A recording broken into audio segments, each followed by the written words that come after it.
আনন্দের সাথে জানাচ্ছি বাংলাদেশ জাতীয়তাবাদী দলের রাষ্ট্রপতি প্রার্থী হয়েছেন দলের সংগ্রামী মহাসচিব মির্জা ফখরুল ইসলাম আলমগীর।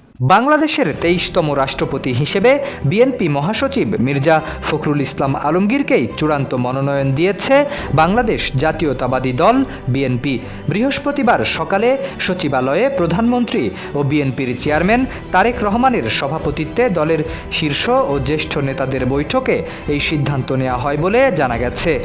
রাষ্ট্রপতি পদে মনোনয়ন পাওয়ার পর বিএনপি মহাসচিব স্থায়ী কমিটির সদস্য এবং স্থানীয় সরকার, পল্লী উন্নয়ন ও সমবায় মন্ত্রীর পদ থেকে মির্জা ফখরুল পদত্যাগ করেছেন। দুপুরে সচিবালয়ে সাংবাদিকদের কাছে বিষয়টি নিশ্চিত করেন দলের জ্যেষ্ঠ যুগ্ম মহাসচিব রুহুল কবির রিজভী। রাষ্ট্রপতি পদে বিএনপির প্রার্থী কে হচ্ছেন এ নিয়ে গত কয়েকদিন ধরেই রাজনৈতিক অঙ্গনে ছিল নানা আলোচনা ও গুঞ্জন। তবে শুরু থেকেই সবচেয়ে বেশি আলোচনায় ছিলেন মির্জা ফখরুল ইসলাম আলমগীর। এবার আনুষ্ঠানিক সিদ্ধান্তের মধ্য দিয়ে সেই জল্পনার অবসান হলো।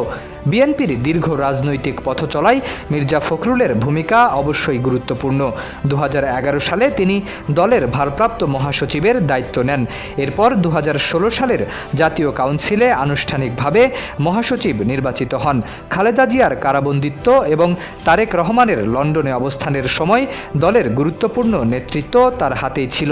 আওয়ামী লীগ সরকারের সময় মির্জা ফখরুল ৬ বার কারাগারে যান।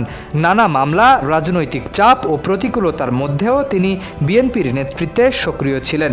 দীর্ঘ এই রাজনৈতিক অভিজ্ঞতার কারণে দলটির ভেতরে যেমন তিনি গুরুত্বপূর্ণ নেতা হিসেবে পরিচিত, তেমনি জাতীয় রাজনীতিতেও একজন গ্রহণযোগ্য রাজনৈতিক ব্যক্তিত্ব হিসেবে তার অবস্থান তৈরি হয়েছে।